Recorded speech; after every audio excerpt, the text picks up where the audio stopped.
Hey, are you independent? Do you not need no man? That's fine. You can always call 1-800 Call a Bear. Call a bear. Hook up with your bear today. Warning, this content creator will not be held responsible if you get eaten alive by that bear.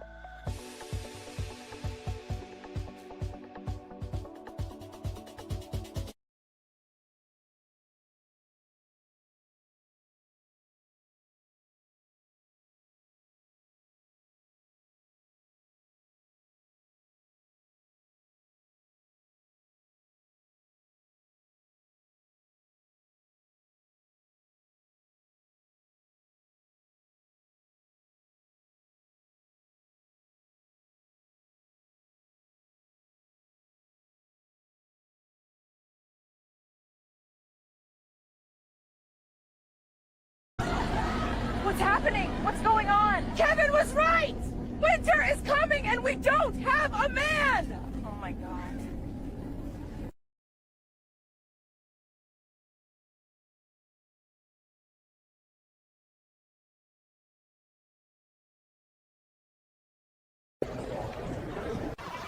Look at those Simple Simons walk out. Yeah, our ancestors died for the right to blindly vote for the Democrats started by a slave owner. Good jobs, boys. Now go to your Massa Clinton's house for your butter biscuits. Beat the beat, yes, master. Beat the beat, yes, master. Yes, master. I'm done with life! I'm done! I'm done! I'm done! I'm done!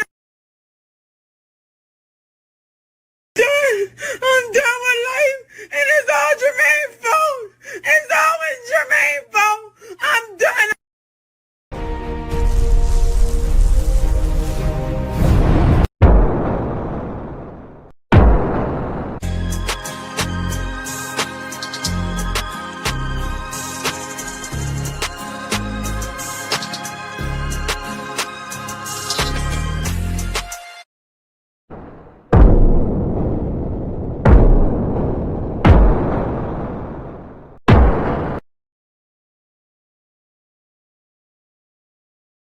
What's good, everybody? ABMedia83 here, and welcome to Coliseum Daily.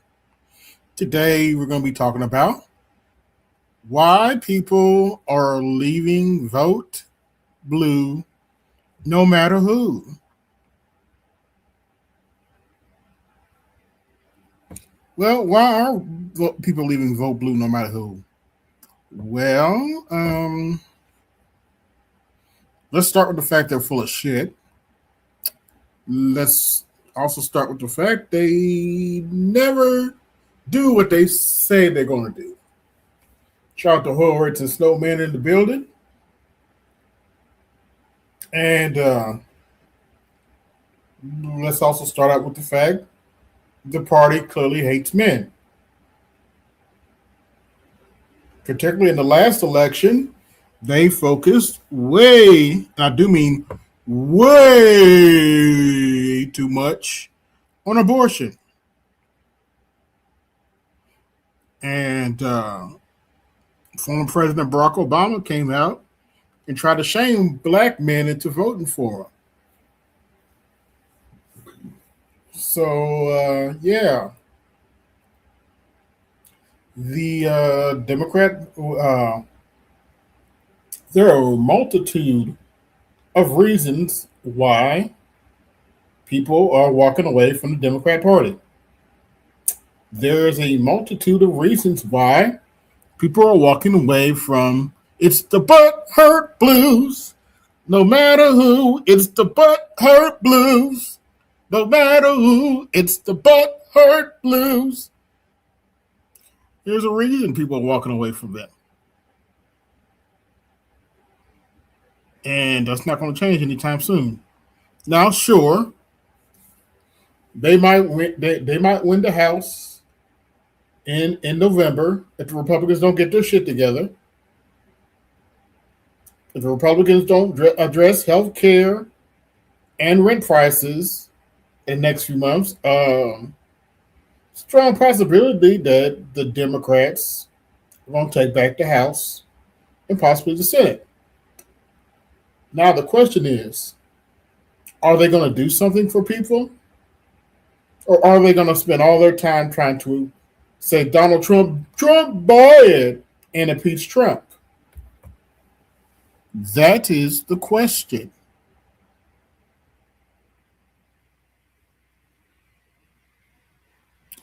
Yeah, it looks like that's going to be a possibility, but we have to wait and see. You never know. But what I really want to do in this stream is cover um an interview Jeff James did with Sabby Sabs, and it's pretty telling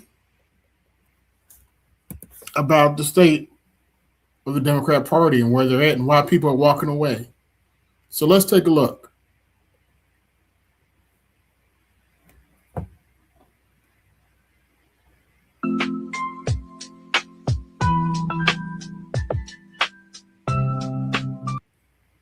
Our guest.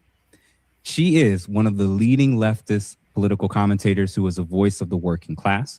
As a critic of the two-party system, she holds no punches back when it comes to pointing out corruption, the control of the corporate media has over our perception of politics, as well as in bringing the raw and unfiltered truth that oftentimes is not often welcome in these type of spaces. Yes. And is often, I would even argue, kind of hard to come by personally. As a creator of a recent documentary titled Removed, discussing the realities of gentrification in Boston, she is my favorite political commentator on the left. We are honored to have her on tonight. So please, please, please help me welcome to the stage and to the show none other than Miss Sabby Sabs. Welcome to the show. Hey. Hi. What's going on? What's going on? How are you? I'm doing great. Thank you so much for having me on. Hey, listen, I feel like the new kid in school where I jumped into these social media streets, and it's strange where it's like people I was watching, people who I would stay up to date with on different topics. They're like actually coming to the show. Like, so thank you for like sliding through. Thank you. Anytime.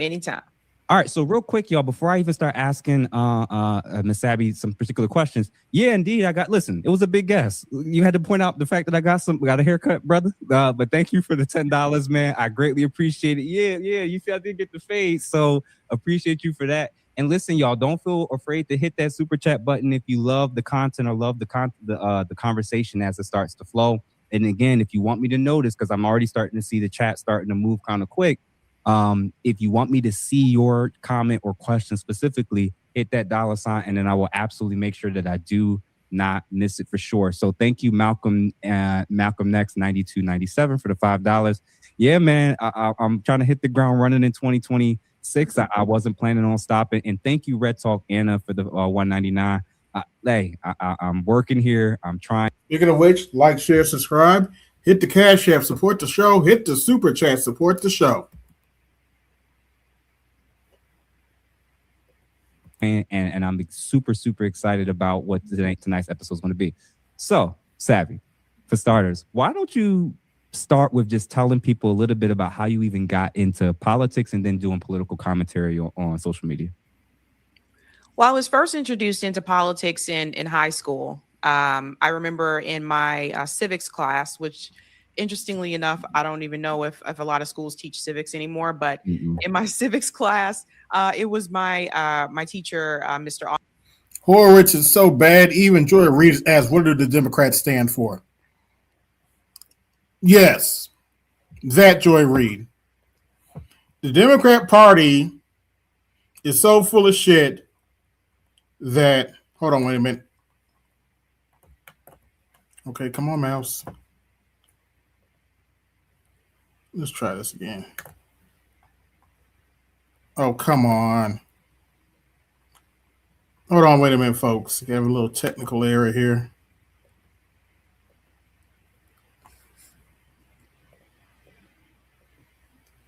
Huh.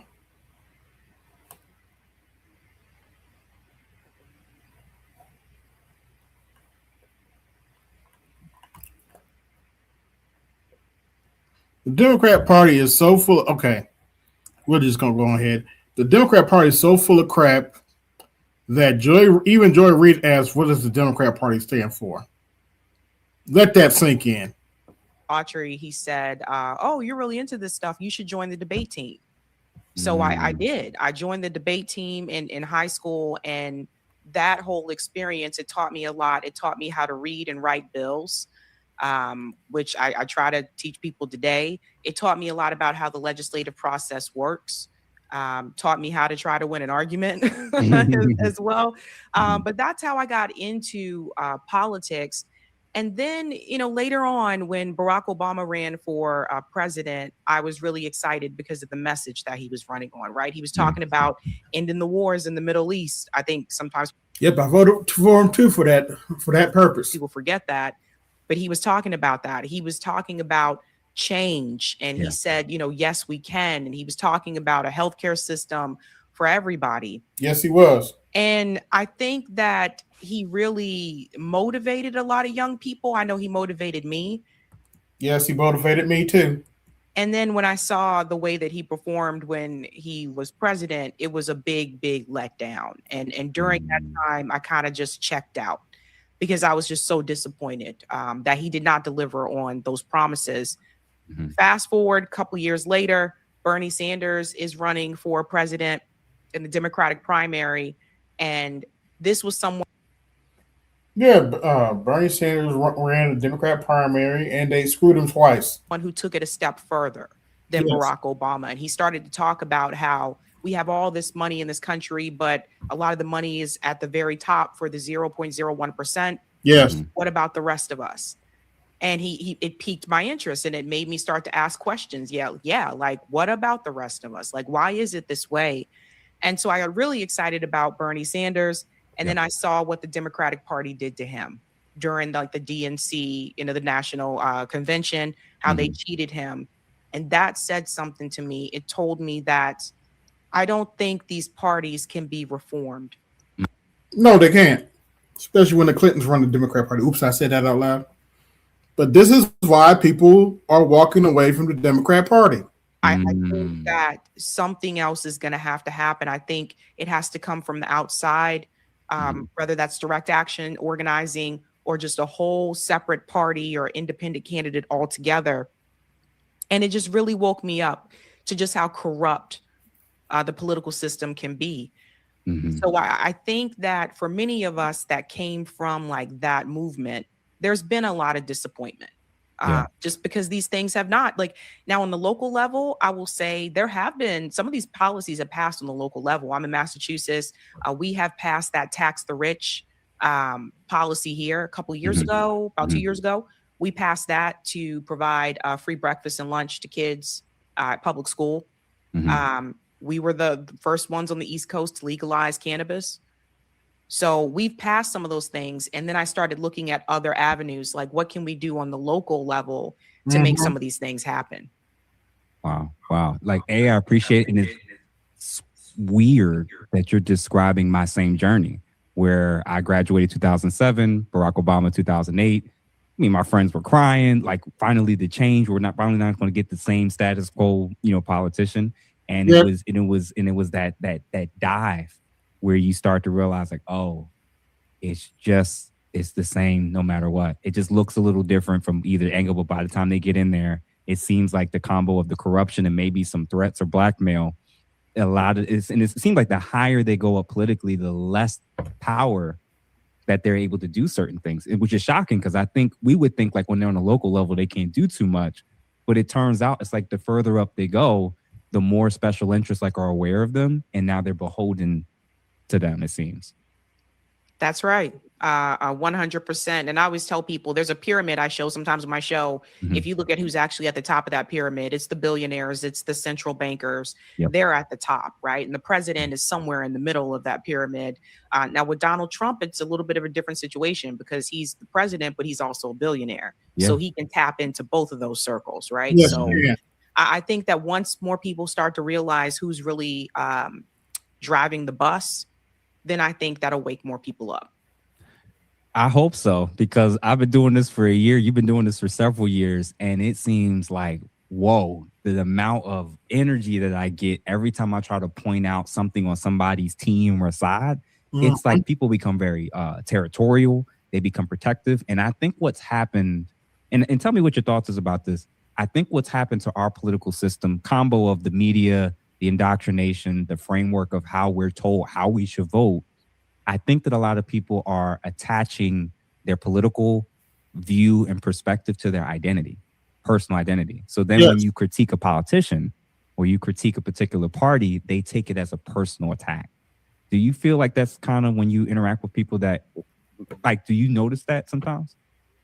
Absolutely. They feel as though if you criticize a Democrat politician or a Republican politician, that you're criticizing them because either that's someone that they supported or that person is just a part of Hence the reason a lot of people are independent now. their party.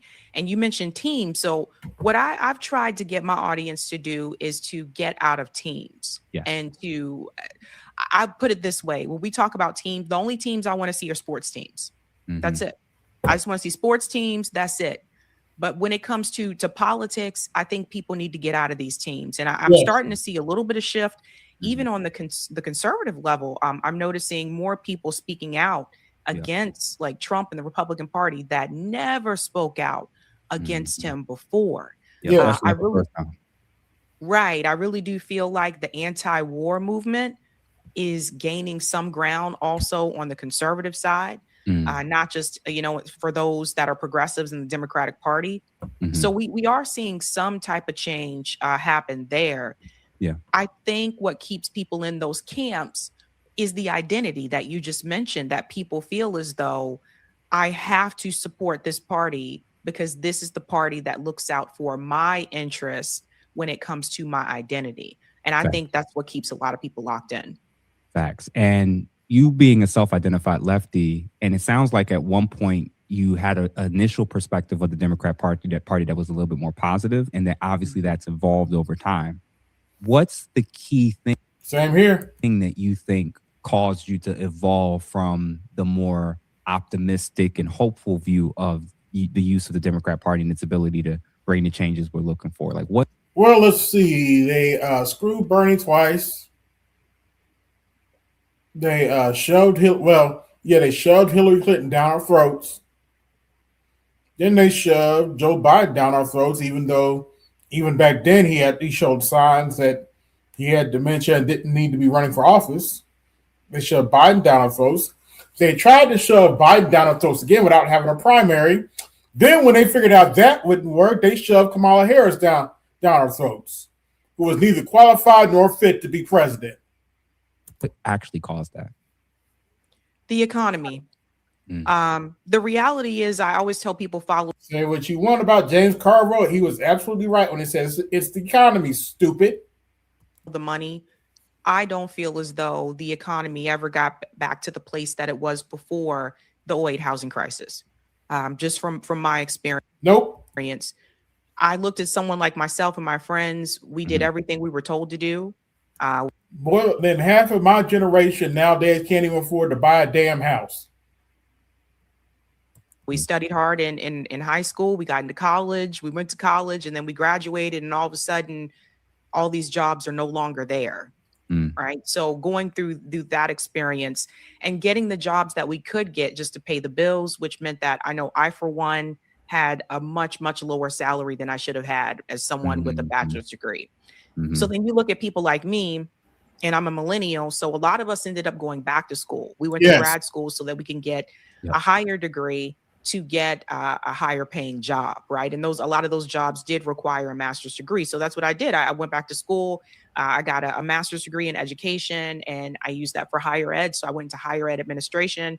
I was an academic advisor, and you need a master's degree to be an academic advisor. So that's what a lot of us did, taking that path. And it just seemed like as time went by, we never really could get ahead without some type of help. And it was just one of those things that no matter how many different positions you had, no matter how many different jobs, it just seemed like you just could not get ahead because either the rent was increasing or the price of goods were increasing. Tuition. And our tuition. Mhm. Our wages just didn't adjust for inflation. This is not the experience my parents had Mhm. when they were my age at that time, right? So my parents Yeah. didn't go to college. No, it's not. They didn't have to. They were able to, live, I say, a decent, modest life without a college degree. And so a lot of things changed. And I think that the economy was really the big one for me. What I noticed is, at one point, '08 housing crisis, I blamed Bush. I said, well, this is W's fault. Yep. This is all his fault.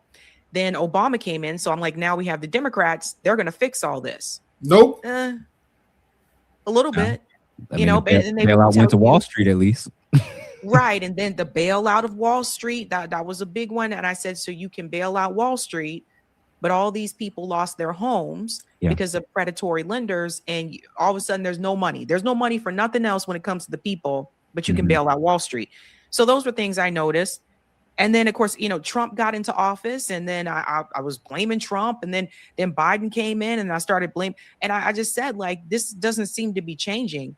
Nope. And ultimately, when I looked at the economic issues, the reality is that the U.S. is in a period of, we're declining. Yeah. Empires eventually do fall. And I think that's part of the reason why we just haven't gotten back to where we were before that '08 housing crisis. And I really do think that really changed things. I know it did for people like me. Mm-hmm. No, I actually agree 100%. I think the economy was one for me, but also starting to recognize the double standards when it came to when one politician does something that's on the side or team that somebody that's not the actual voter, they can easily see what's corrupt, what's evil, what's wrong. And then when it's their team, there's always these excuses. And I'm like, this is the same people that for the last 4 years, I've never seen them talk about the Epstein files. And then now all of a sudden, it's super relevant and super important. And I'm realizing now, like, every single issue, it seems like it doesn't matter, especially during 2024. This was when I finally made my transition to become part of the Green Party, independent, officially, and say, you know what, enough is enough of this stuff. I'm done. And I realize now, because trying to have conversations like you're having with people that's so deeply ingrained in this, they're still looking at this like it's sports and it's teams. And I'm like, this is why people are leaving the Democrat Party.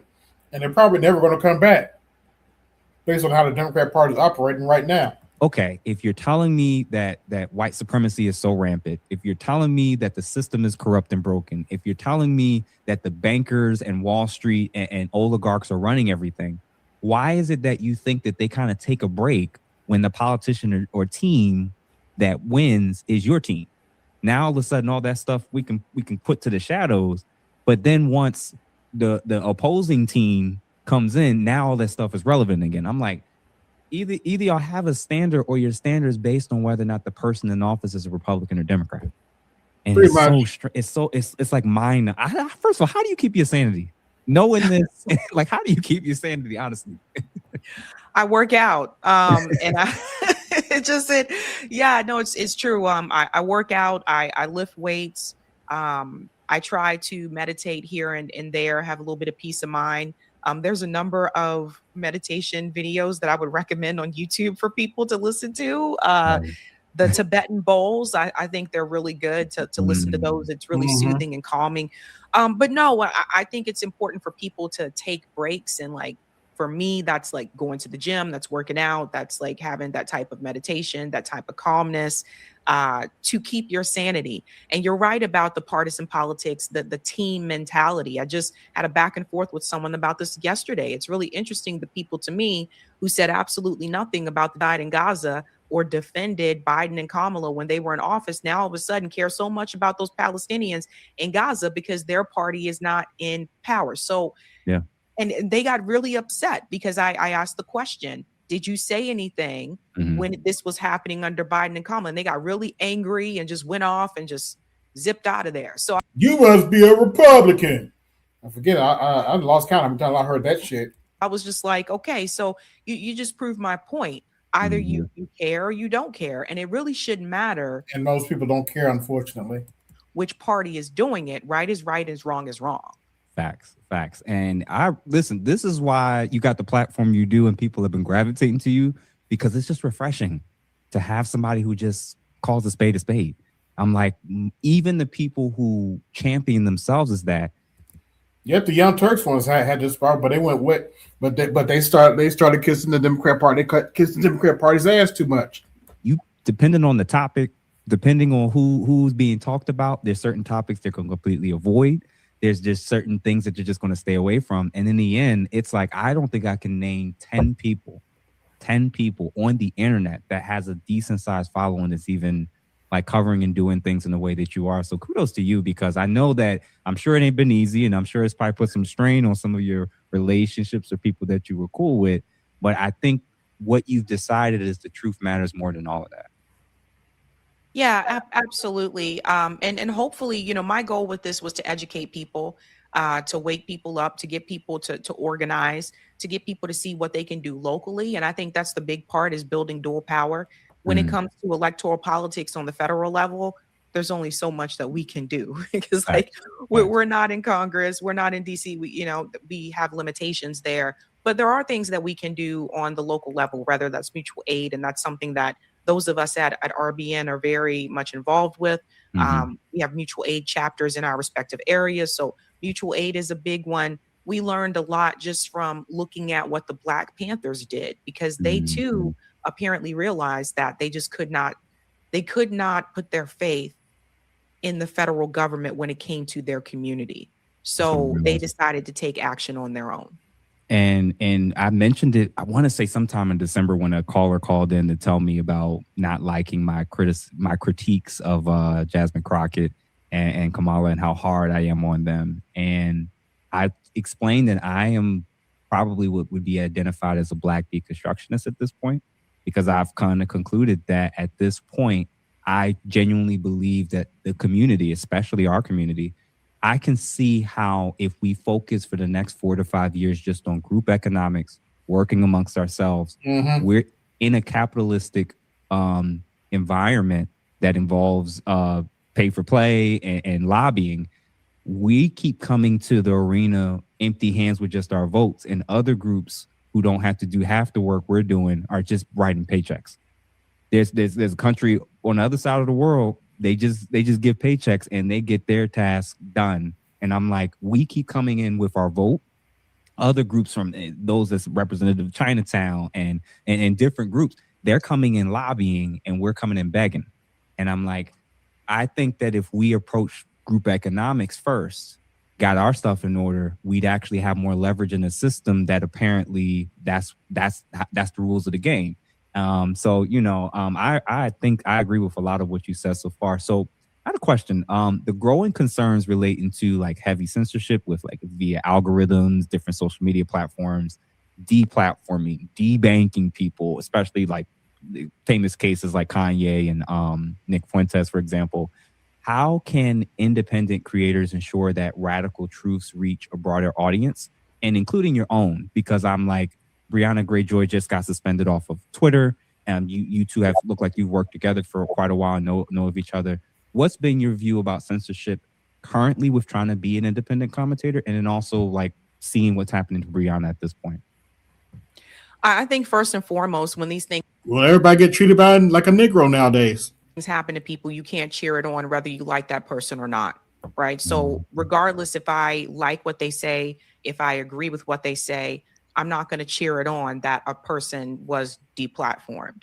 As soon as you do that, next thing you know, it's someone that you do like that loses that space as well. So I'm very much a pro free speech, but I am not pro free speech without disagreement, right? So I feel that you can say what you want to say, but that doesn't mean that I have to agree with you.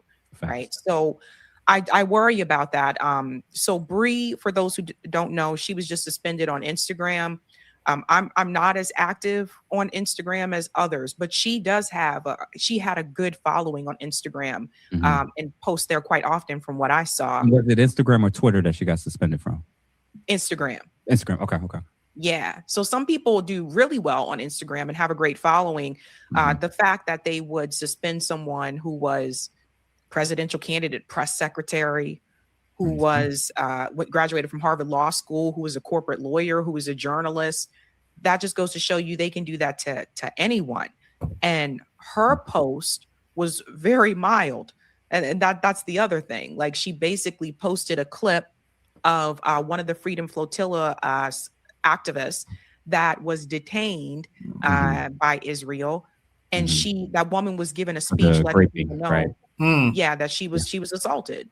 And it wasn't graphic, like it wasn't like graphic details or anything like that. But she posted that as a reply to someone else's comment. And just like that, she was gone. In the meantime, she has been receiving death threats. She's been receiving a lot of racist attacks. And of course, those accounts are still there, right? So it's a coordinated effort here. People like Bree. Yeah, well, now y'all know what it feels like to be black men. Go figure. And in particular, Black people in this space, we tend to be a big target, especially when we criticize Israel, right? Like, they really come after us harder. No, y'all just now figuring that out? And harsher than they do our white counterparts. And so we all have to reject that. We have to reject censorship, whether you agree with people or not. Listen, I've been screaming at the top of my lungs and telling people, when you've read Orwell and read a lot of these dystopian novels and books, it's always fun when it's happening to the other side until the other side gets the power. Now it's happening to you.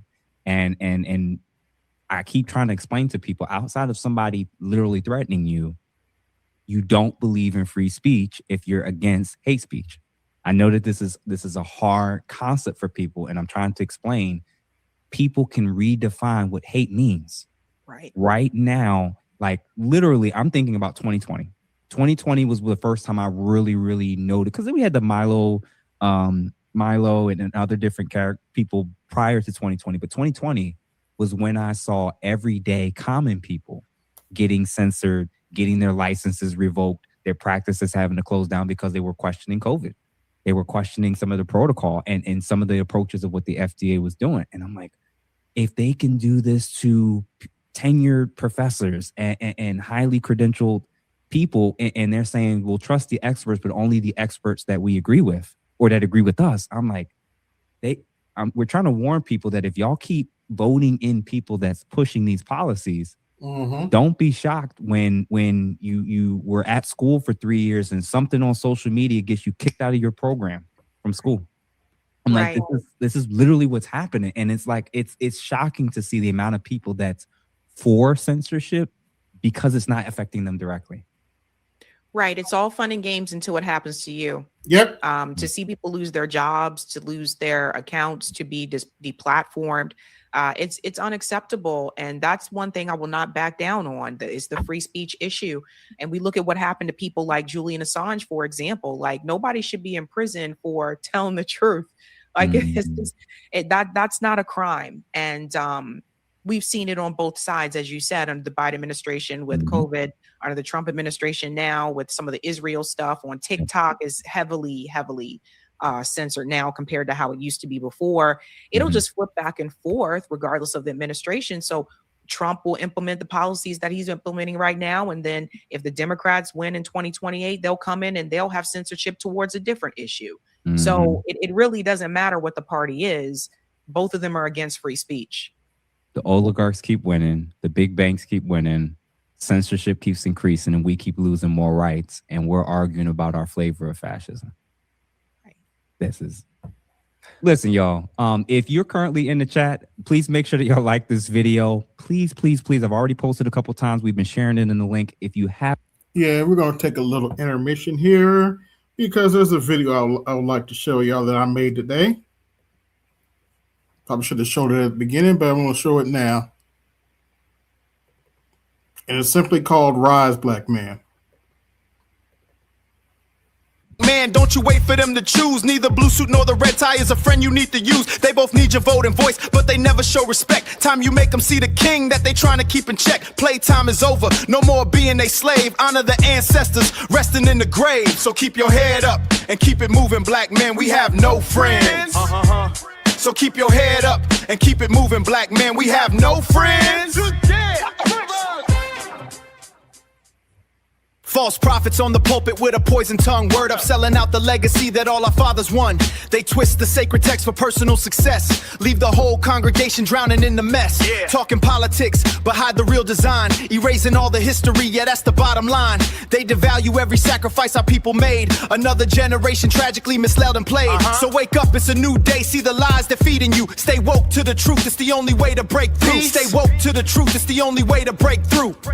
Time to rise a black man, don't you wait for them to choose. Neither blue suit nor the red tie is a friend you need to use. They both need your vote and voice, but they never show respect. Time you make them see the king that they trying to keep in check. Playtime is over, no more being a slave. Honor the ancestors resting in the grave. So keep your head up and keep it moving, black men, we have no friends.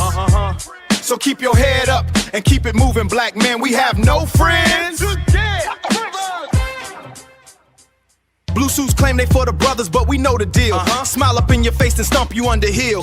They talking about a friendship, but the truth is plain to see. Another knife stuck in your back for their own victory. The red ties ain't no better, at least they show their hand.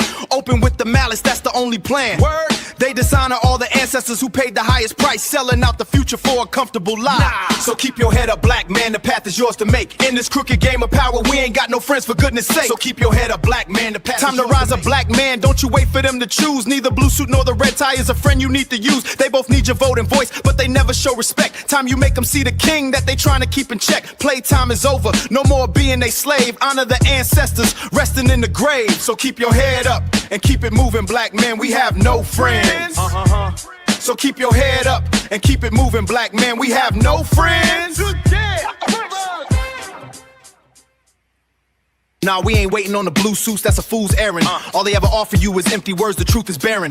If your mission can't find traction here, you gotta get to moving. Go explore the world and build the future that you're proving. So keep your head up, black man, don't you stumble, don't you fade. The whole wide world is yours, a new foundation must be made. We have no friends on Wall Street, we have no friends in DC. Just the power in our bloodline for the whole wide world to see. So keep your head up, black man, don't you stumble, don't you fade. The whole wide world is yours, a new foundation must be made. Black man, don't you wait for them to choose. Neither blue suit nor the red tie is a friend you need to use. They both need your vote and voice, but they never show respect. Time you make them see the king that they trying to keep in check. Playtime is over, no more being a slave. Honor the ancestors resting in the grave. So keep your head up and keep it moving, black men, we have no friends.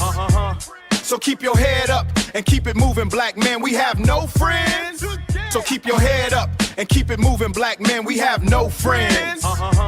So keep your head up and keep it moving, black men, we have no friends. So keep your head up and keep it moving, black men, we have no friends. So keep your head up and keep it moving, black men, we have no friends.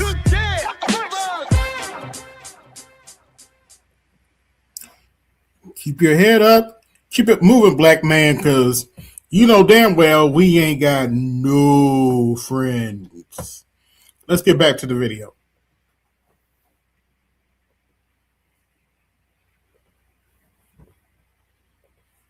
Not heard about this woman, please make sure you check out her content. We posted the link a few times for sure. Shout out to RCTE Copyright for the $3. Appreciate you for the $3 for sure. And thank you for that. And I had to go into the question. I've been fascinated with.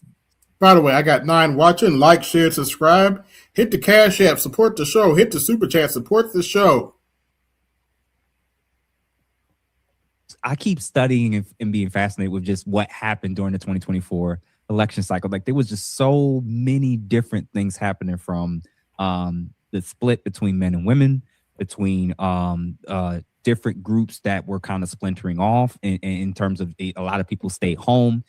I think there was just like a variety of different things that were kind of happening. I'm thinking about race, gender, DEI discussion, masculinity, feminism, abortion, even the border, right? From your honest vantage point, what were the top 2 to 3 things that you honestly believe shaped the election and why it went to the way that it did? Pay attention and listen carefully. From the people that I spoke to on the ground prior to election night, the recurring theme that I heard was number 1 was the economy. That was the big one. It's the economy, stupid. After that, I would say was Gaza. Okay. That was another big one. And you got to remember where I am too. I'm in Massachusetts, so keep that in mind. But the economy, Gaza, and there were some who did frankly say that they did not want a female president. There were some people who said that they didn't think. There's a lot of people that feel that way, including a lot of women. Oops, did I say that out loud? Think that a female should be in that position, or just all different reasons that they gave for that. There was some of that, but the number one issue I heard from people was the economy, and it was really frustrating the night of the election to listen to all the corporate media pundits say it's just because she's a woman, it's just because she's black. No, it's because she wasn't qualified or fit. It's because she's both. Yes, there are some people who don't want a black president, don't want a woman president, or don't want a black woman president. Yes, there's some. But the number one issue I heard from people was the economy. When it came to it's the economy, stupid. Younger voters, Gaza was a big issue. Especially amongst millennials and Gen Z, absolutely. Exactly. And they made demands towards Kamala. They said, please say that you will withhold weapons to Israel and call for a ceasefire. Good luck. Those were the two big demands. Yeah. When Kamala Harris said in that interview that she would not withhold weapons to Israel, that did it.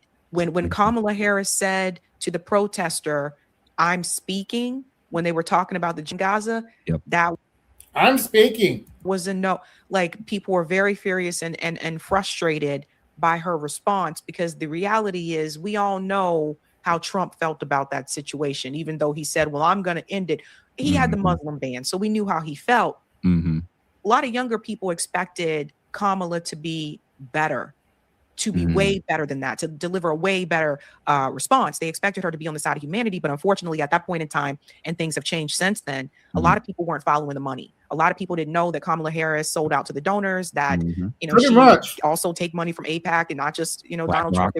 They were both taking it. She's always been pro-Israel. She's spoken at APAC conferences before, as long as I can remember. So a lot of people weren't looking into all that then. Now, since then, there has been a big campaign called Track APAC that's on social media, where people are just going after all of them, regardless if they're Republican or Democrat, calling out how much money they're taking from the Israeli lobby. But I think that ultimately, one more thing I do have to add, the Democratic Party really messed up by not having a primary. A number of people did tell me they did not understand why she was just selected to be the nominee and there wasn't a primary, that they would have liked the opportunity to have another choice. And there were people running because they knew she wasn't qualified or fit. So they had to shoehorn her in there. That's why. Running against Joe Biden, for those who are not aware, what's her name? Marianne Williamson. Williamson, RFK Jr. before he decided to run as an independent, Cenk Uygur from the Young Turks, of course, and Dean Phillips. There were other people that were challenging Biden when he was still the one in the race. And the DNC said, we are not going to have a debate. There's not going to be a primary. So this is what they get in return. they just thought that they could just put someone there and say, this is who the person is going to be. So have at it. And and she didn't win a single swing state. Listen, well, what I learned, honestly, is apparently that was sufficient for at least a large demographic of the country. Apparently that was enough, because unfortunately, the rate at which as a community we're still voting at such a high clip with this, somebody installing somebody for you and you didn't even get to choose, and then telling you that that's democracy and the other side is the greatest threat to democracy. I'm like, trying to point this out to people and explain that so much of what they were accusing the other side of doing, Trump ran against damn near 12 people, it felt like, right? And he had to go through it. And he beat them all without even participating in the debate. And he won legitimately, and he beat out his competitors. And that's what those on the right saw as who they wanted to be the face of the ticket. And being on the left or being a leftist or just being a general, Democrat or whatever, it was fascinating to see people kind of go from all right, they're telling me that Joe Biden's good. There's no issues. He's healthy. His mental acuity is higher than it's ever been. Then there was that first debate. And we're watching a man struggling to make it up the steps. We're watching him. That debate was so embarrassingly bad. And then this is the shocker. I agree with everything you said about the different things. I would throw in the border, because I think a lot of people were concerned about that border issue. But this is the thing that I think. The border issue was so bad. Even other illegal immigrants were complaining about the border because they let so many damn people in the country. And I don't know if remember this when she went on The View. Oh, yeah. You mentioned some of these other death nails. I think that was also a death nail. Yes. Regardless of whether people were going to support her, love Trump, hate Trump, love her, or hate her. Very true. When she was asked that specific question by Sonny Hostin, what's something that you would do different in a Kamala Harris administration than from a Joe Biden administration? Homegirl said nothing. Nothing. I wouldn't check. And I was just like, who prepped her? Who prepped her with the reason why Trump was even a potential option was because everybody was so upset about what had transpired from 2021 to 2024. People were not happy with the economy, with the border, with Israel, Gaza, with you name it, Ukraine, and all the money that's being fleshed out. Money's going to Ukraine, money's going to Israel, money is going to undocumented immigrants that's coming in town, and you're telling us all the things we're asking for we don't get, and our taxes keep going up. And when she said, "I'm not going to do nothing," like, do you remember that? Do you remember that moment? I remember. I remember. And then later on, she went and she wrote this book, and she's still on this book tour. She extended her book tour, from what I understand, because they're already saying she's going to run again in 2028. Now she. Oh, good Lord. That's another reason why people are walking away from vote blue no matter who. They're going to try to shoehorn Kamala Harris again. And unfortunately, there's a lot of black people who will fall for that bullshit. I ain't got no time for this bullshit. Writes in this book that there were things I wanted to do. There were other things I wanted to say. But Joe Biden told me, no daylight, kid, no daylight between me and you. And I'm just. I am too old for this bullshit. It's like, yeah, I don't have time to read all that. Because here's the thing. Regardless of what Joe Biden told you to do, you're running your own campaign. And if you really want people to come out and vote for you, you should be doing what you want to do and tell people the truth about how you really feel, not just follow orders from senile Joe Biden. Especially once he was kicked out of the election. Exactly. If you can't stand up to Joe Biden, do we really believe that you would have been able to stand up to others if you became president? So it showed weakness, and people don't want to see a weak president. They don't want to see a weak leader. And so there's things to say for that. But I told people, I saw Kamala Harris speak when she was running for president in 2020 in the Democrat primary. I saw her speak in New Hampshire. The line was wrapped around for blocks, people waiting to see her back then. She was supposed to be the next big thing. And what I noticed about her when she ran in 2024 and when she ran in 2020 is she was still using the same talking points, the same hand gestures, this thing. And I was just like, dude, I saw you do this in 2020.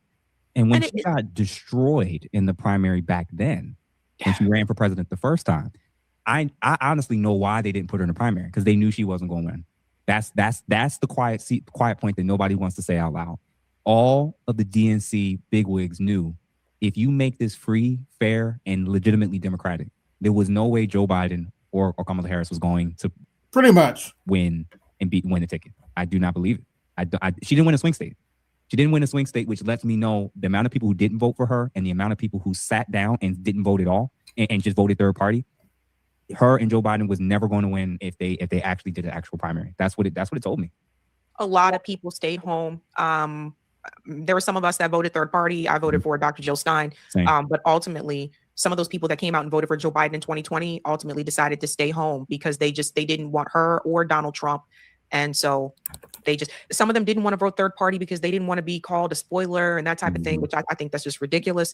But a lot of people stayed home. And that was something I was trying to forewarn people is I said, I think people are going to stay home. People are telling me they're not going to vote. People are telling me that they're going to stay home. But all the polls and all the media hoopla was convincing people that she was selling out stadiums and look at all these people coming to support her. And I said, well, it's called manufacturing consent. They're trying to convince you that she's more popular than she actually is. And then when you go back and you look at the data, one of the really disappointing things I think for the Democratic Party is that she did not do as well with black voters as Biden did and even Hillary Clinton did. Facts. And this is the shocking part. Yes. Kamala Harris did worse with black voters than Hillary Clinton and Joe Biden. Let that sink in. Where I know you mentioned that obviously there were definitely people, men and women, that stated that they don't want a woman as the leader of the free world, and they definitely don't want. And again, I'm gonna call a spade a spade. I don't refer to her as a black woman.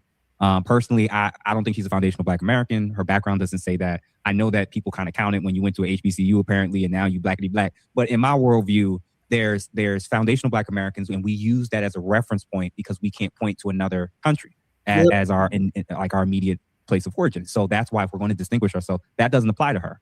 And And I just noticed everything that you're saying was factual. It was true. It was concerning to me because me and Tommy Sotomayor had talked about this and different people kind of reacted and ran with it. I thought it was interesting that a lot of people was pulling on people's black cards if they didn't vote for her and support her, right? And the issue was, well, A, she wasn't foundational Black American to begin with. But the second, if you have a problem voting for me or Trump, then you ain't black.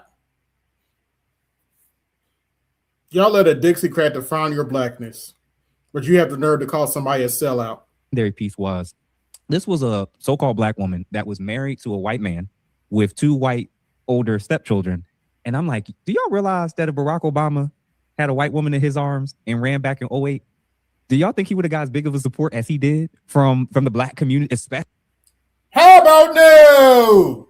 Especially the 92%, highly unlikely. And it just never came. It never came up during 2024 during the entire election cycle when she was running.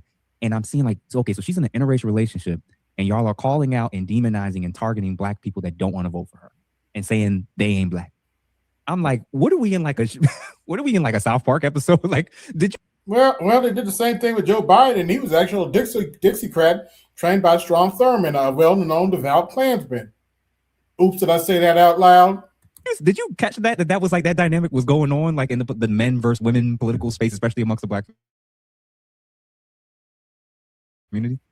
I did, but I saw this also. Jasmine Crockett, like people are doing the same thing. Like they're telling people if you don't support Jasmine Crockett, then you're not really black. Why would I support a minstrel show?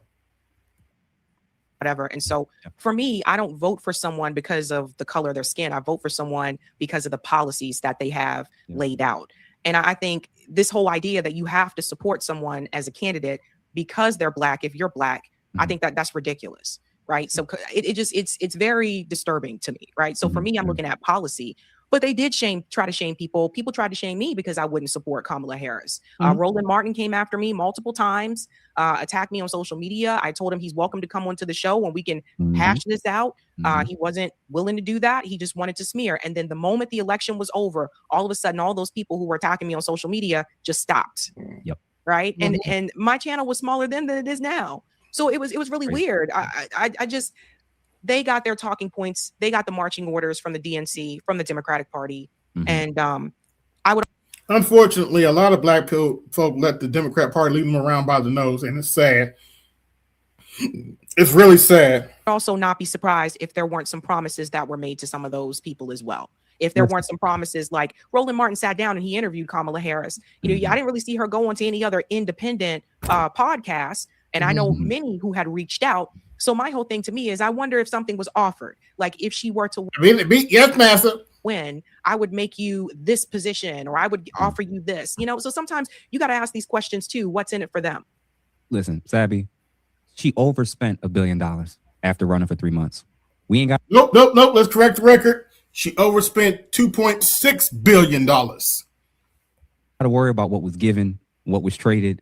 A whole bunch of money was spent and everybody's mouths was closed afterwards. Yep. So how much they got, how much these different people was paid in order to give her good coverage and not ask her tough questions, time will tell. But when you can't run a campaign fund and you're scared of stepping against Joe Biden, who was not doing a great job in many respects in certain areas. Yes. You're not doing what a leader is going to be willing to do, which is the uncomfortable things to deliver on actual tangible goods. And I'm like, I have a question for all the people that might think Kamala Harris was qualified or fit to be president. Do you really think Xi Jinping or Vladimir Putin or any other serious leader of a country gives a shit about, I'm speaking? I was born in a middle-class family, blah, blah, blah, blah, blah, blah, blah, blah, blah. You think they give a shit about that? It was baffling to me. Family members, friends, co-workers. Once the election started, it's like that the veil kind of fell over people's eyes and they were just... By the way, I got 13 watching. Like, share, subscribe, hit the Cash App, support the show, hit the Super Chat, support the show. It's back to sheep mode, whatever. Okay, so now we accepting this in the classroom. Okay, all right. So now so open borders. I guess we like that now, right? Like it was like the thought. People just completely gave up on like independent critical thought. It was whatever was the trend, whatever was the agenda, whatever my side says, that's what I'm supposed to vote and support and do, or be silent about it. So for sure, real quick, shout out to Sir Him 6850 for the $10. Don't forget about the FEMA money they reallocated to migrant housing benefits that they told hurricane victims to qualify for $900 in relief funds that were no longer there. Yep. This was happening during the election. This actually hence the reason they lost North Carolina. Happened during the election, and it was wild to see people saying this is not the time to bring it up. What were you about to say? Yeah. I just think that the Democratic Party apparently did like this analysis. Like, share, subscribe, hit the Cash App, support the show, hit that super chat, support the show. The Cash App is animated at the bottom of the party and where the party is supposed to go from here. Mm-hmm. And they decided after they won some of those special election seats to just throw it out and just not like pay attention to it. I think the Democratic Party, the internal report reviewing what went wrong in 2024. Mm-hmm. Right. Why do you think what do you think was in that report? Well, one of the things was Gaza. Mm-hmm. Yep. The other one is, how she performed with Black voters. And I think the Democratic Party has lost touch with Black voters and what Black voters really want. Mm-hmm. I think that they spend a lot of time prioritizing other issues. Another reason why people are walking away from Vote Blue no matter who. Issues, other groups, and they've just taken Black voters for granted. They felt as though when they've been this way for quite some time that since the Republican Party doesn't have our best interests in mind when it comes to racial issues, right? Mm-hmm. That we don't really have to do anything for the Black voters because they're going to vote for us anyway because they know what the Republicans are going to try to do to them. And I think they took that for granted. Yep. Because here's the reality. Mm-hmm. As frustrating and as bad as Trump's first presidency was, the Democratic Party didn't step back and say, it does not make any sense that he was able to come back and win again. Yes. And that says something about the Democratic Party. Mm-hmm. And that's a hard reckoning. I warn people, he could be your 47th president. And now look, he's your 47th president. That they got to deal with and some things that they don't want to admit. Because if they admit these things, that means that they actually have to become a party that is grassroots and is for the base, for the people who support them and vote for them. And that means they have to let go of their donors. And they don't want to do that. So in a sense, the Democratic Party has become more and more closer to the Republican Party. I talked about this on my show, The Ratchet Effect, about how they just put that ratchet right in there to stop that wheel from turning to the left so that even if it moves back to the right, they're totally fine with that. Mm-hmm. That's why if you sit back and you notice, you don't see a lot of Democrat politicians really trying to fight back against Donald Trump. Chuck Schumer has caved in multiple times. Hakeem Jeffries caves in. Mm-hmm. Ro Khanna seems to be one of the only ones right now really trying to fight with the Epstein files, with all these different things. Yep. But the rest of them, for the most part, are just sitting back and they're just letting it happen.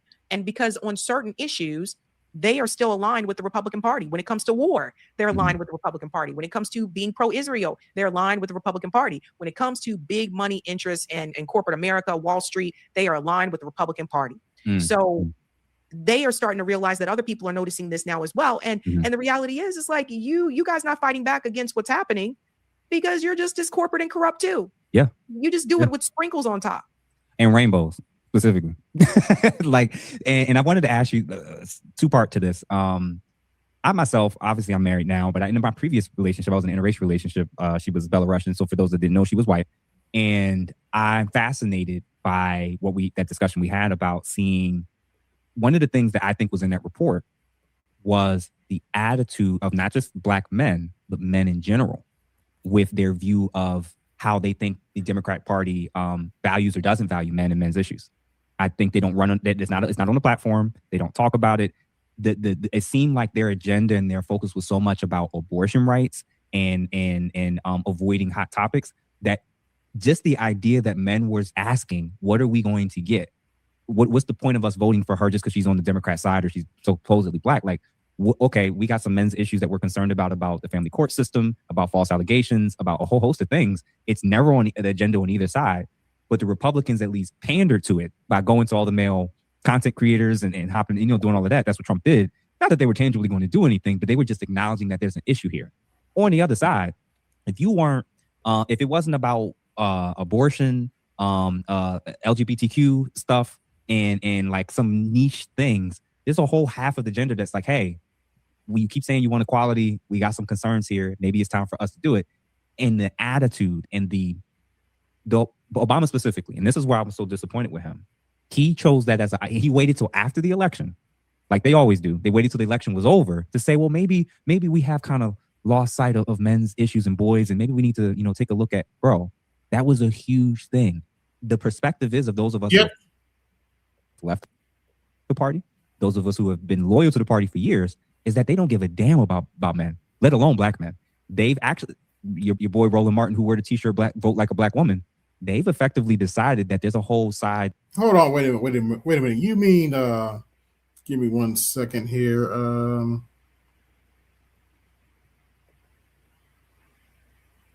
You mean, let's see. You mean this Roland Martin? Look at those Simple Simons walk out. Yeah, our ancestors died for the right to blindly vote for the Democrats started by a slave owner. Good jobs, boys.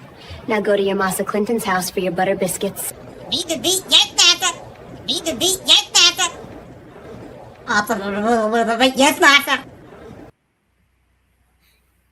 Those two? Yep.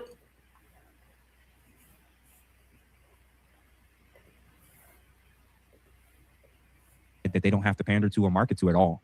There's nothing that they're tangibly offering at all. And I'm like, you do know that women have unique issues, kids have unique issues, and men may have some unique issues as well. Did you sense or notice that discrepancy between, because I think that was a huge part of the gender divide, believe it or not. It wasn't just that they didn't acknowledge it. It was almost like an adversarial attack about any man that had the audacity to bring up men's issues and talking about when is Kamala or the Democrat.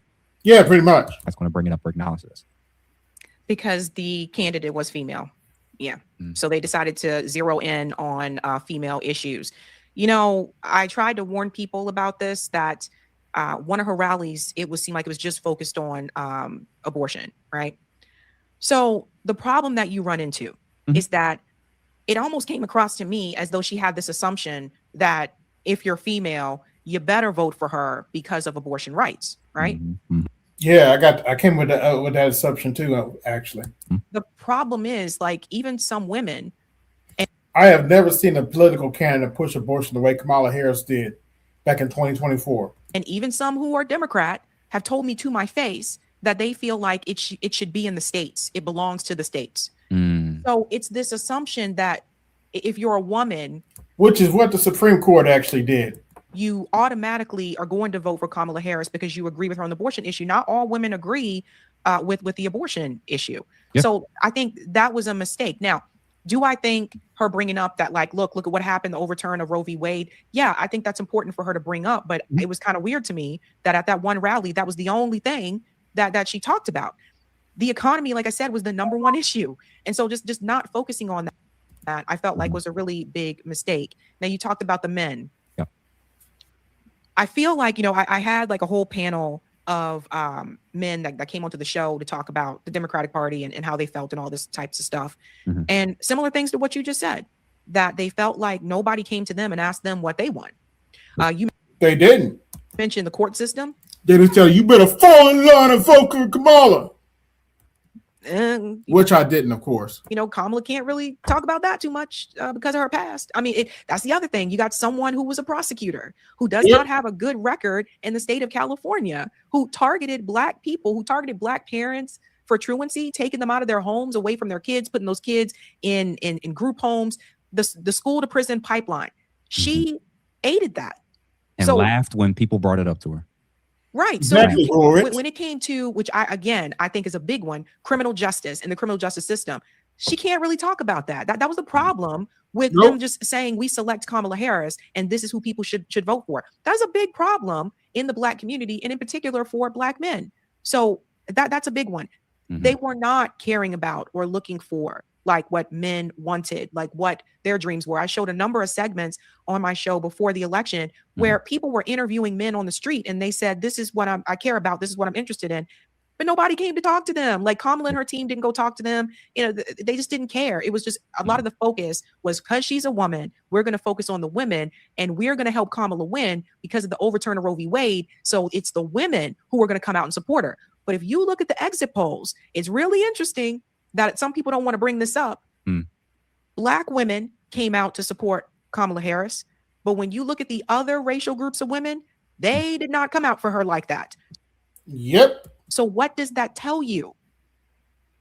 That one issue alone was not enough to get all these women to come out and vote for her. And another thing I think that people sometimes get wrong, it seemed like to me the Democratic Party just thought that they had the Latino community in the bag, not realizing that, you know, Latino and Hispanic Americans are more conservative, are not a monolith either. There are some that are very conservative and that are against abortion, right? And then there are others that are left or to the left. So just assuming that you have the Latino community or the Hispanic community in the bag, that was. Yeah, they thought they had the Latino community by trying to shove Latinx down everybody's throat. You saw how that shit turned out. It's also a mistake, and you see how those numbers flipped and how many of them went and voted for Donald Trump. So I think that like the Democratic Party needs to have a hard, I think, reality check that they're not willing to do. Yeah, it seems like it. And again, it only makes sense if the duopoly exists, why they're so comfortable with being able to throw out a report like that. Because they know in the end, they're still doing insider trading. They're still benefiting. Yep. They're still collecting money from the same donor class that's donating. Like we should have learned this back in 2015, 2016 when Donald Trump announced that he was going to run. When he ran as a billionaire and he switched parties from Democrat to Republican, he switched multiple times for the audience of people that aren't aware of this. When he was on stage with Hillary Clinton, he said something, and I don't realize that people really caught what he said. He said, "I've donated to people on both sides of the aisle." He said, "I've donated to your husband's campaign. I've donated to people, Republicans. I've donated to people." A billionaire is telling you that he's giving money to people on both sides of the political aisle, and it just went in one ear and out the other. And I'm like, did y'all slow down and hear what he said out loud? We always assumed it. We could always do deep dives of research. You had an active billionaire stating out loud, "I've given on," and he's not just giving it just because. He's expecting something in return. And I'm like, it's shocking to see that people can't catch this stuff. So real quick, before I miss this, I just want to make sure. Oh, Eric Lloyd is in the build. First of all, thank you, sir, for gifting the memberships for sure. Shout out to Duffy Main 0. Like, share, subscribe, hit the Cash App, support the show, hit that super chat and support the show. $5.90 for the $2. I will not confirm or deny that because I don't know the specific amount or if he was paid or if there was some other favors. I just know a whole lot of money was spent during the campaign, and unfortunately, we don't know for sure who got exactly what outside of the performers. Gap, GA Power Raid, thank you for the $4.99. Yeah, she ran on weed and unlimited reproductive rights and Meg Thee Stallion with promises of Obama. People was pissed about Beyonce not performing, by the way. And then, shout out to you, Eric Lloyd, for the $200. She showed them legs. That was enough for me. Anyway. Always showing love. Always, man. Listen, brother, I'm gonna need you this year for sure. So appreciate you for the $200 for sure. And then last but not least, Mike, the Malice, Leon, appreciate you for the $2 as well. Joe Dangle, abortion over women's heads for 4 years. Yeah. Especially, actually, I won't speak to that because I don't want to get too off. Just a couple more questions because I don't want to keep you too long for sure. Venezuela, Nicolas Maduro. Obviously, the news broke that, homeboy got picked up by our military and they dropped in, I guess, like commandos and grabbed him and brought him back here. What do you think across the board in terms of the fact that it happened, why that it happened, and maybe what's the potential different motivating factors for why it is that the U.S. did this intervention? Well, the U.S. wants the oil. They haven't, they've been talking about this for quite some time. Venezuela sits on, I think, over 300 billion barrels of oil or trillion barrels of oil. They have like a lot of oil. So that's one piece of it, but that's not the only part. The other thing that I mentioned quite recently is the petrodollar. The petrodollar is also in decline, right? For those who are not aware, Maduro just recently met with China. Yep. It was his last appearance before they, and I say kidnapped him because that's what they did. And he was interested in joining BRICS. So BRICS is Brazil, Russia, India, China, and South Africa. Yep. And BRICS has been discussing this for quite some time about moving away from the dollar and having their own form of currency. The U.S. government really doesn't want to have any country that is not going to bow to the dollar and bow to Western interests. So all these other countries that you hear them talk about a lot that they say are either terrorists or they say that they're dictators. That's my favorite one that they tend to use. They use these terms as an excuse to go after them. But the reality is a lot of times these countries are sitting on a load of resources. Nicaragua and Cuba will probably be next because they're also sitting on a lot of resources. But you said Nicaragua and who? Cuba. Okay. Cuba will probably be next. They have a lot of resources. And people may wonder, well, why are they going after these countries' resources? Because again, this is an empire in decline. America's done. And I don't think a lot of people want to. Unfortunately, Sabby is correct about that. To admit that. But the reality is, Oh, I will. is that all empires fall, and you can look at the history of Rome to see it for yourself. You know, we got to the tippity top, and now we have nowhere else to go again. And throughout that time, we did not invest in our own infrastructure. That's why we have bridges that are falling apart, public transportation that doesn't work effectively. We decided to spend money to kill people abroad. A lot of money has been spent in defense.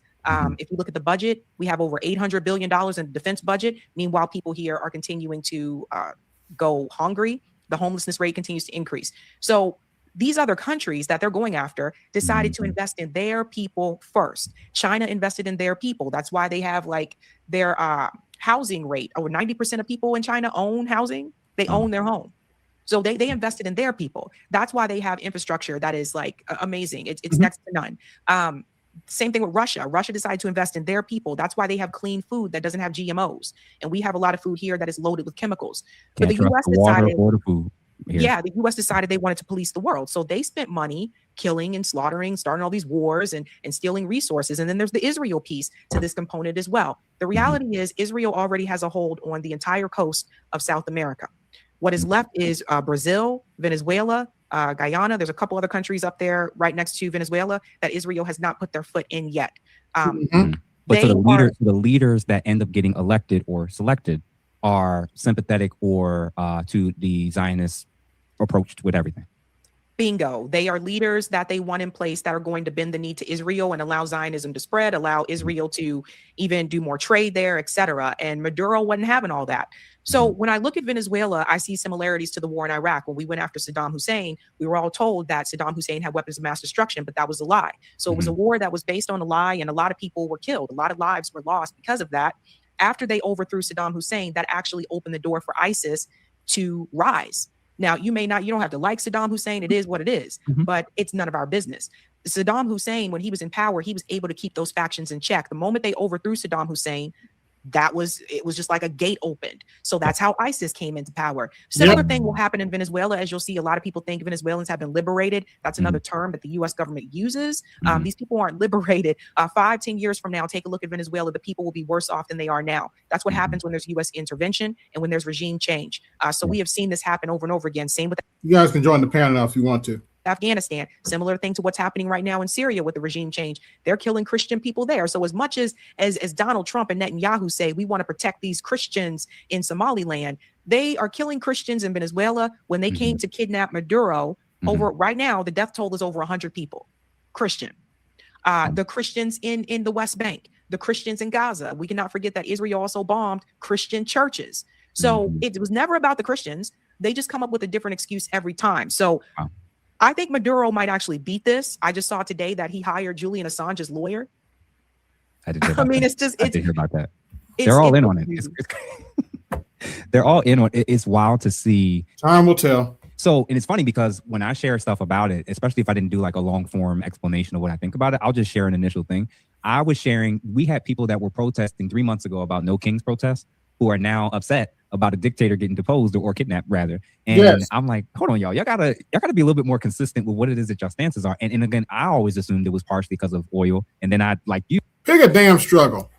I quickly started to look at the map and see all the different countries where new leaders over the last 4 years have kind of been placed in, from Mexico down, that are now very, very sympathetic to this country abroad, Israel specifically. And I'm like, we're getting to a point or place where I think that the great noticing, where you're very rare and other people, we may get to a place where more and more people are going to have this watershed waking up moment when they're like, wait, what we saw happen over there, we're seeing what's happening in these countries.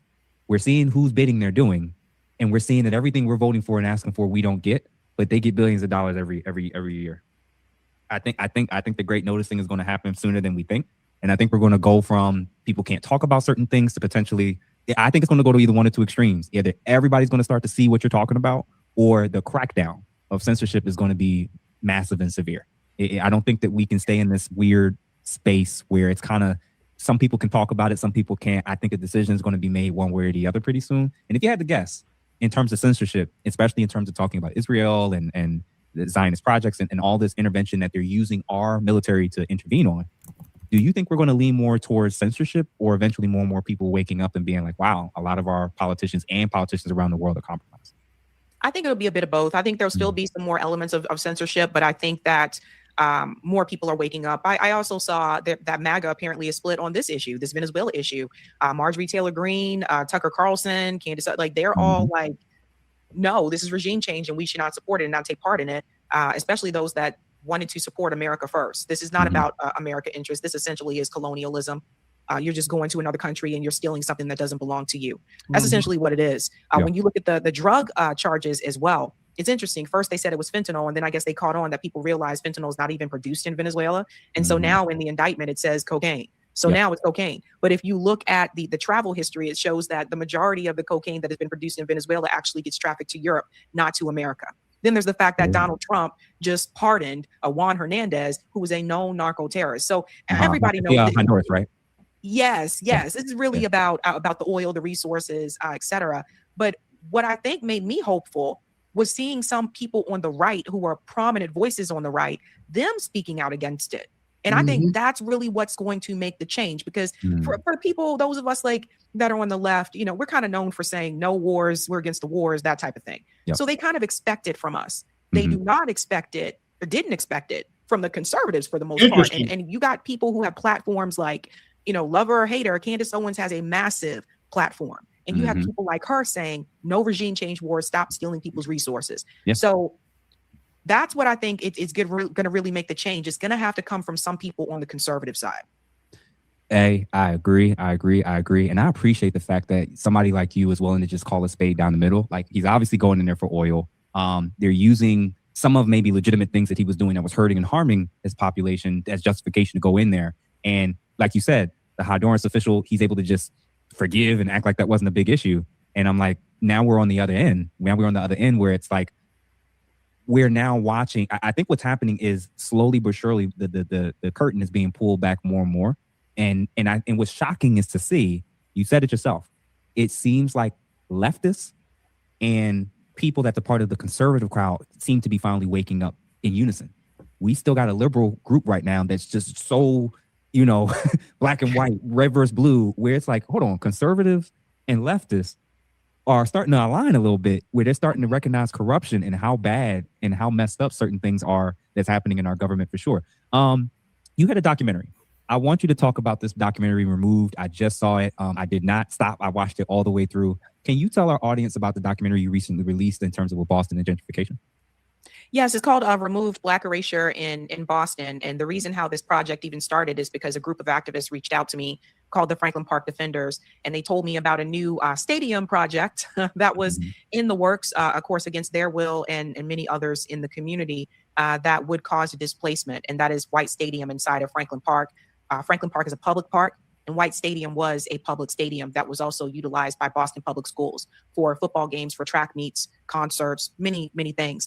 Private investors have decided to purchase it.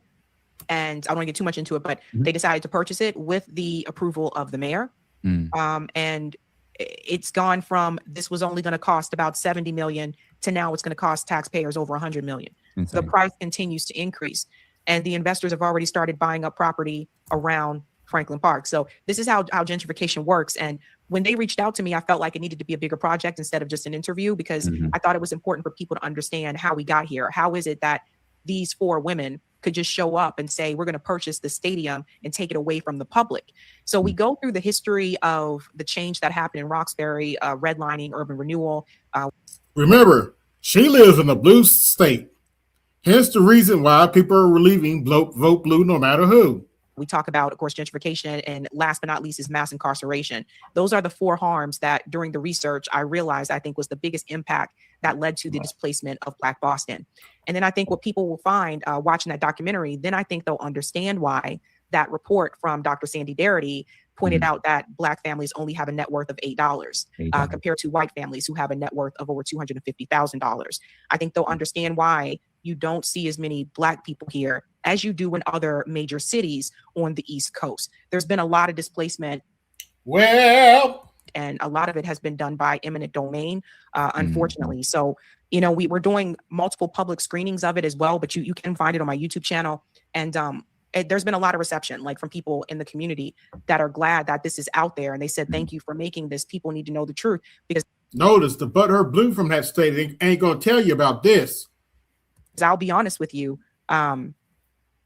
Roxbury today is definitely not what it was even when I moved to Boston in 2011. Okay. It's becoming more and more gentrified, and you're seeing less and less Black people. And it's not unique to Boston. It's happening all across the country and in several major cities. But I'm sorry, I gotta be a little petty here for a minute. Mike V, as much shit as you talk about my state, how come you're not addressing what's going on in your state, bruh? Yeah, I said it. But it needs to be called out because I think people have this impression that Boston is this progressive haven. And while we may have been able to pass some progressive policies, that doesn't mean that it's not still racist. You know what I mean? Hey, based on the stats that you gave and the things I looked into it and watching the documentary, it's arguably it's a legitimate argument when we talk so much about how racist the South still is and everything. One could argue that Boston specifically, based on those numbers, they've approached racism in a slightly different way and it's more acceptable. But in hindsight, I'm like, that's probably the most egregious example of a very targeted approach to get rid of Black people in this country in modern times. In a blue state. What's going on, Craig?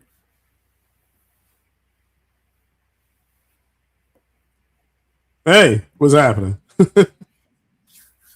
Yeah, just going over this. I found this interview intriguing, so I figured I'd cover it. Oh, yeah. Well, I mean, you got to kind of take that. So you got to take Sabrina with a grain of salt. She's a big Bernie supporter. At least that's what she said she is. So, I mean, what she's saying is accurate about the politics.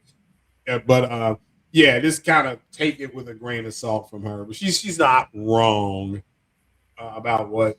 Well, there's things I disagree with her on, but in this case, you're mostly right. Yeah, she's pretty spot on. She's spot on.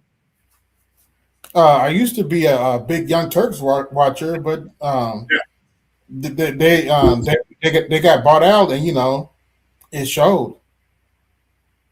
Yeah, they lost their themselves when Clinton lost. They went nuts when she lost. So, and they've been in free fall ever since. So, and then the guy, Singh, whatever his name was, he ran for office, and then he got smoked, and that was pretty much it for them. Yeah, and he ran for president too in 2024. I can see that. Yeah. So, but yeah, I mean, she's spot on. I know. Again, the Republicans are the ones pushing back against Trump, and the ones in my state are Massey and Rand Paul and McConnell. They're like, man, you're out of control. But yeah, you got to take the good with the bad with the president. So, so it is what it is. True. Exactly. And the way that you broke it down and how they go about it and people losing their deeds and things getting stolen from them, eminent domain, it was like, this is insane. This is insane to see. And again, it's... Oh, by the way, although I am bashing Democrats here, I did point out at the beginning of the show that, it's possible. Yeah, it's more likely they're going to take the House and possibly the Senate. Yeah, they are. I mean, they're not really. I mean, I don't know. I don't know if it's bashing them. They just they, like she said when she was talking about Kamala Harris, all she said, I mean, what she said pretty much is that they misread the electorate. Which is what they did do. They talked about abortion, which men don't care about, and a lot of women don't care about. I've talked to older people about this, and I had to ask the question: has anybody ever pushed abortion like Kamala Harris did? Because she did it a lot. I watched a lot of her speeches. Yeah, well, go back to when the Democrats took the House when Trump was in office the first time. It was because of all the stuff with abortion, and it all, then they put it on different ballots in different states, and they were able to keep it legal. Then they were able to get into the House. So they read the electorate like, oh, and she's right. All these women were going to quote unquote get information and overthrow the evil patriarchy, but the women of other patriarchy. Yeah, that she's right when she said the women. You can look at the exit polls. She's right. The women of all these other races didn't do that. they stayed with their men for the most part. So So yeah, they like, and so she's talking about this a simple miscalculation. That's what it was. Probably abortion's not the biggest thing when the men are actually actively saying that we want certain things and abortion's not one of them. But she's right, it was a female candidate, and they focused on female things. That's what happened. It's one thing for us to talk about. It happened in DC. It's happened in it's happening currently in Philly and all around it. But I'm like, for Boston as an across the board, I'm like, I think this is the documentary like yours and what you all produce. That's to help people who constantly want to tell us that everything is fixed after the Civil Rights Bill. Right. Racism ended apparently when the Civil Rights Bill was passed, and everything else is now just I don't know about you, Craig, but I never believed that shit. But anyway, people whining and crying, especially Black people, and you did bare bones, brought it down to the ground level where people could see tangible faces, names, families, homes that were taken from them, entire neighborhoods decimated. And the worst part about it is they're not even filling up all of those apartments with. By the way, just a fun fact: Bill Russell is on record saying, "I didn't play for Boston. I played for the Celtics because of how racist it was in Boston."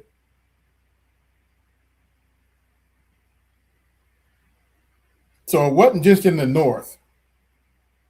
So that's something people need to realize. Other people, half of them is half empty because people can't even afford to live in them or stay in them to begin with. It's the strangest. They would rather build condominiums that's half full than use that money to support the local population that was already there. It's so it's surreal to see. It's surreal to see. Final question. How do voters and citizens get better at judging political candidates and like news sources versus falling for like propaganda and misinformation? Because you've had some really, really big people on from like what was it? Norman Finkelstein, Whitney Webb, other people as well. Like, what is your gauge of how can voters and just regular everyday citizens, how can they get better at understanding how to judge like political candidates and stuff like this? So glad you asked me that question. Number one, they have to follow the money. If you're curious how this candidate is going follow the money going to govern, all you have to do is look them up on Open Secrets so you can see who's donating to their campaign. That's a big one. Are they taking super PAC? Super PAC is a big no-no, right? If they're taking super PAC money, they're not going to be invested in you. They're bought and paid for. I always point out, of course, the Israel. Wait a minute. Don't talk about AOC like that. Oops, I said that out loud. Israeli lobby. That's a big one to look for. But you're looking to see if they're taking super PAC money, if they're taking money from the Israeli lobby, if they're taking money from big pharma. And this is important because if they're running for Congress, for example, if there is a bill that is put forward to reduce prices of prescription medication, for example, for people, well, if they got all this money from Blue Cross Blue Shield, they're not going to vote in your favor. Mm-hmm. They're going to like boy in Jersey. What's his name? The bald head one. What's his name? Cory Booker. Cory Booker. Yeah. Cory Booker. That's the bald head one. Yeah. I follow the money. Open Secrets. Seeing if they're taking campaign finance donations from super PACs. Absolutely, this makes so much sense. And then a key thing that I don't even know if people realize: get better at recognizing fallacies, and see if they're actually answering the questions that's asked. Most politicians don't actually answer questions. It's the word salad. They give on both sides. They give word salad. That's a big one. But you're right. Most of them don't, and most of them also don't talk about corruption. That's another thing to pay attention to. So. Never talk about corruption. And this is good stuff. What's your letter grade for my first year of running my channel? Now that you've got a chance to see how I'm doing, what do you honestly think for me? I mean, honestly, so I checked it out. When I got the email, I checked it out before then. But I to be honest with you, I think you're doing a great job. I mean, for people who are not aware, like this isn't easy to do. No, it is not. I know it may seem like it's easy, but it's not. Y'all got the gist of it. This is pretty much the end of the day. They're just jibber jabbing at the end. So, but yeah, Sam goes into why people are walking away from the Democrat Party. Yeah, it's been happening for a while, but they know it. That's why they've engaged the Latino community so hard, and that's one reason they want the illegals to be able to vote. Yeah, well, if they want the Latino community back, they need to stop pushing Latinx, which I think some of them. I haven't heard that term in a while, but they were pushing that for a minute. Yeah, but they pretty much. I can say they really slowed that down. Yeah, you haven't heard a lot of them talking about it anymore. But they, yeah, I mean, a lot of black and black and brown people walked away from them, but it's primarily because they are really heavy into LGBTQ and stuff like that. And again, that's because they give them money. That's like what she said is correct. Just follow the money. Those groups give money to them to get their attention. So even the Israeli lobby gave moderate Democrats money to beat Cory Bush in St. Louis, and then beat the guy in New York City. I mean, they were the reason why those candidates had money, and the Democrats are going to care because the Democrats in the center left Democrats don't like the far left Democrats. Like, they don't like at all. So so it's you got to take the good with the bad. Yeah. Let me play this video again. This is generated AI, believe it or not. Uh-oh. Time to rise a black man, don't you wait for them to choose. Neither blue suit nor the red tie is a friend you need to use. They both need your vote and voice, but they never show respect. Time you make them see the king that they trying to keep in check. Playtime is over, no more being a slave. Honor the ancestors resting in the grave. So keep your head up and keep it moving, black man, we have no friends. So keep your head up and keep it moving, black man, we have no friends. False prophets on the pulpit with a poison tongue. Word up, selling out the legacy that all our fathers won. They twist the sacred text for personal success. Leave the whole congregation drowning in the mess. Talking politics, but hide the real design. Erasing all the history, yeah, that's the bottom line. They devalue every sacrifice our people made. Another generation tragically misled and played. So wake up, it's a new day. See the lies they're feeding you. Stay woke to the truth, it's the only way to break through. Stay woke to the truth, it's the only way to break through.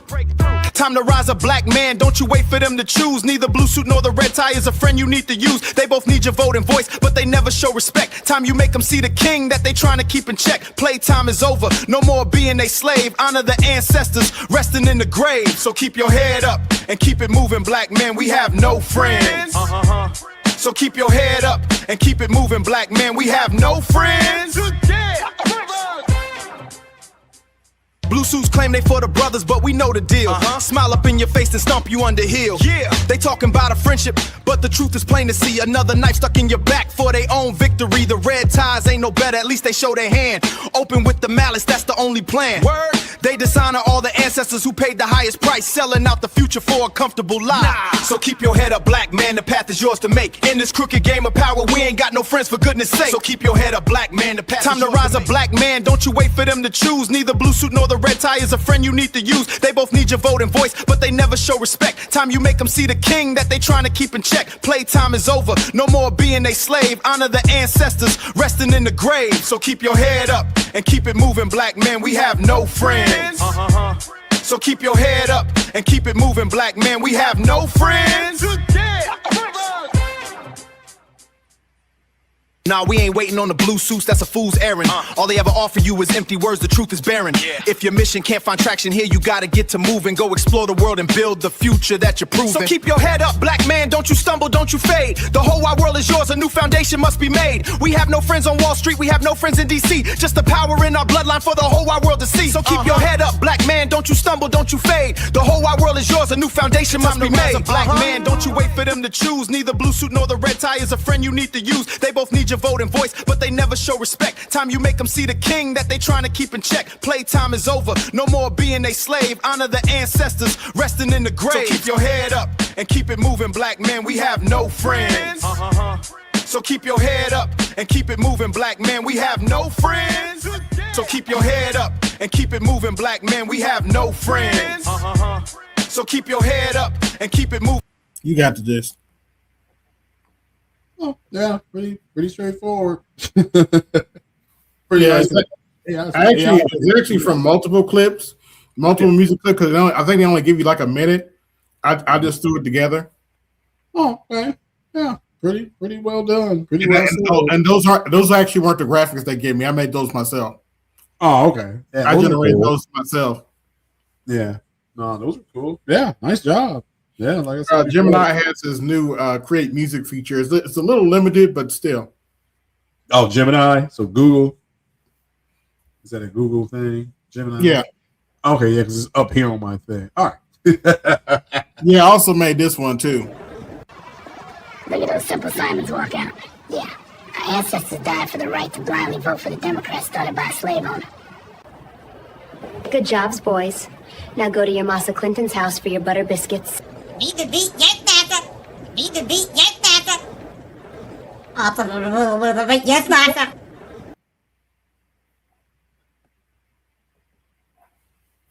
Yeah, I mean that about sums it up. I've been saying this for years. Eventually, that men were going to have to step back and understand that they're not getting hardly anything from the Democratic Party. The women are. So, and I remember Obsidian said this like 7 years ago that it makes sense for black women to go for the Democrats. Like they actually are getting butter biscuits, so it makes sense. It didn't make any sense. Your device is not connected. It says what now? No, there's somebody came up. Your device is not connected. Go ahead. Yeah. No, I was just saying. Yeah, I've been saying this for a while, but don't get me wrong. I'm glad other people are seeing it because it's just a simple thing. The Democrats played their hand in New York when their attorney general tried to get illegal immigrants to vote. But she was stopped by the ACLU. That was their play the whole time. And yeah, I mean, I've heard other people say, yeah, black people started screaming reparations. The Democrats aren't going to do it, so they have to find ways to replace our votes.